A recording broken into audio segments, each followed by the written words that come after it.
1996년 서태지와 아이들이 은퇴하고 천사의 후예가 등장하던 그때 이것도 빵 하고 등장했으니 이게 뭐게?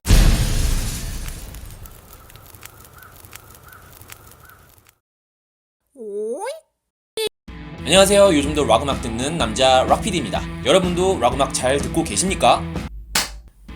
자, 락PD의 조선펑크 상열지사, 조선펑크의 흥망성쇠를 알아보고자 기획했습니다. 오늘은 1편. 당연히 조선펑크는 언제 시작됐는지, 이 기막힌 이름은 어떻게 붙게 됐는지 알아봐야겠죠. 자, 그러면 출발! 여러분 이런 말 들어봤어요? 조선 프로그레시브 메탈, 조선 EDM, 뭐 조선 얼터너티브, 조선 하드코어, 뭔가 어색하죠? 근데 이 말만큼은 입에 착 달라붙어요. 바로 조선 펑크! 그만큼 우리나라 인디밴드가 단지 외국의 펑크라는 장르를 무작정 따라한 것이 아니라 우리식으로 연주하고 불렀기에 이런 이름이 붙었다고 생각을 해요. 자, 그러면 그 시작은 언제냐? 이것을 알기 위해서는 우리나라 인디 시작부터 봐야 됩니다. 그래서 우리나라 인디 시작은 언제일까요? 1996년. 자, 이때가 어떤 때냐? 오렌지족이 압구정을 넘어서 홍대로 진출하던 시기입니다. 그리고 그 홍대 극동방송국 앞에 어느 한 지하에서는 역사가 시작되고 있었죠. 그 역사라 하면 바로 펑크 충전의 성지 드럭을 말합니다. 이 드럭은 우리나라 인디 역사에 있어서 너무 중요하고 상징적이기 때문에 제가 아예 따로 시간을 내서 말씀을 드릴게요. 1996년 드럭에는 크라잉넛과 옐로우 키친이 이제 소속이 돼 있었습니다. 뭐 후에는 여러분도 다 잘 아시는 뭐 노브레인도 있었고 레이지본도 있었고 뭐 락 타이거즈, 뭐 자니 로얄 뭐 많았죠. 어쨌든 이 1996년 크라잉넛과 옐로우 키친 등을 하우스 밴드로 두고 있던 라이브 클럽 드럭이 단지 공연을 하고 뭐 음악을 듣고 이런 클럽에서 벗어나 레이블을 자처하고 자체 음반 제작에 나서게 됩니다. 그 음반이 바로 요거 Our Nation Volume 1. 이 음반은 당시 드럭의 하우스밴드였던 크라잉넛과 옐로우 키친이 이제 녹음을 해서 발매한 앨범입니다.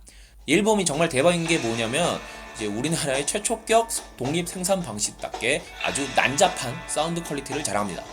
그 때문인지 그때까지는 외모도 실력도 아직 앳됐던 크라잉넛의 패기 넘치는 초기 열혈 펑크 사운드가 오히려 더 극강에 달합니다. 이제 또 우리나라 포스트락의 시절을 불릴 수 있는 옐로우 키친의 몽환적인 사운드도 이 앨범에서 만끽할 수 있습니다. 저는 이제 Our Nation 볼륨 2랑 볼륨 4를 가지고 있는데요. 각각 노브레인 위퍼, 레이지본 자니 로얄이 이제 참여한 앨범입니다. 자, 눈치 빠르신 분은 벌써 아시겠지만 이렇게 Our Nation은 볼륨 1, 2, 3, 4 이렇게 시리즈입니다. 그러니까 드럭의 하우스 밴드들이 컴필레이션 형식으로 참여한 시리즈격의 이제 기획이었습니다. 또 아시는 분 아시겠지만 이 기획에 참여한 두 밴드는 한 팀은 펑크, 다른 한 팀은 비펑크 이런 방식이었죠. 어쨌든 이 시리즈의 최초작 볼륨 1은 1만 장이라는 기록적인 판매고를 올렸습니다. 그것도 정말 대박인 건 뭐냐면 공연장에서만 판매하는 원시적인 방법으로. 자, 이 모든 기획을 진두지휘했던 드럭의 수장 이성문 아저씨는 판이 잘 나가니까 이제 대형 유통사에서 같이 하자고 손이 오는데도 우린 펑크다, 우린 뭐 자본가 델타가네, 꺼져! 이렇게 하면서 어떤 초기 펑크의 그 펑크 키드들의 자존심을 지켰다고 해요. 자, 어쨌든 이 음반은 기획, 제작, 유통, 전 과정이 밴드와 레이블에 의해서 자체적으로 이루어졌습니다. 매스컴도 이런 방식에 주목하여 인디라는 말을 많이 사용하기 시작했습니다. 즉 우리나라 인디의 어떤 시작, 인디라는 말의 시작, 인디라는 말이 관심을 받게 된 시기, 그것은 1996년이라고 할 수 있었겠죠. 물론 그 이전부터 스스로 음악을 만들고 생산하고 공연하는 밴드들, 어떤 공연은 있었지만 이렇게 인디라는 말이 매스컴에서까지 본격적으로 떠오른 거는 그러니까 1996년이라고 할 수 있겠습니다.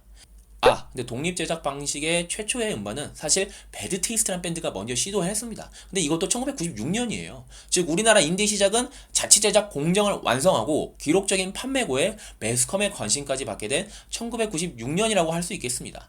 또한 인디 시작이 펑크충 성지인 드럭에서 시작됐기 때문에 우리나라 인디는 펑크와 때려야 뗄 수가 없는 것입니다. 자, 그런데 왜 한국 인디는 펑크가 아니라 조선 펑크냐?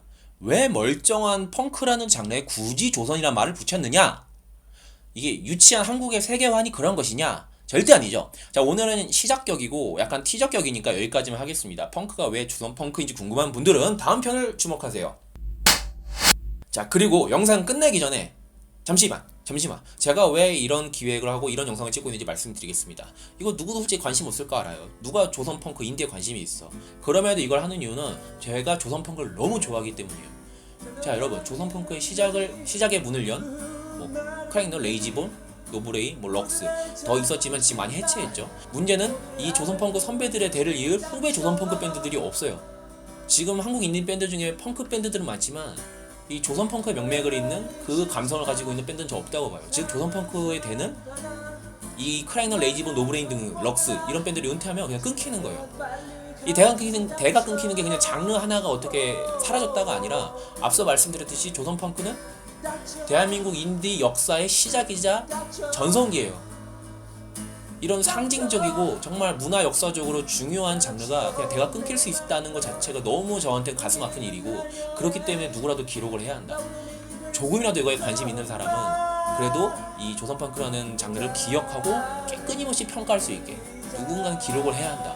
이런 의미에서 지금 영상을 만들고 있는 것이니까, 혹시 저처럼 너무 조선펑크를 사랑하는 사람들, 그냥 펑크 뭐 외국의 뭐 그린데이처럼 정말 누가 봐도 멋있고 세련된 그런 네오펑크나 뭐 사랑에게 달달한 팝펑크 뭐 이런 음악도 좋아요. 저도 좋아요. 하지만 그런 것보다는 막 스카 뽕짝뽕짝하고 막 목소리 긁어대고 조그만한 지하 라이브 클럽에서 막 쑥대밭처럼 슬램도 하고 이런 재미가 더 좋은 분들은 이 컨텐츠 좋아요, 구독 좀 많이 해주시고 추천 좀 많이 부탁드릴게요. 자, 그럼 어쨌든 인사는 여기까지 하고 다음에 뵙겠습니다. 이 편에서 본격적으로 조선펑크라는 네이밍이 어떻게 나오게 됐는지 알아보도록 하겠습니다. 그럼 안녕.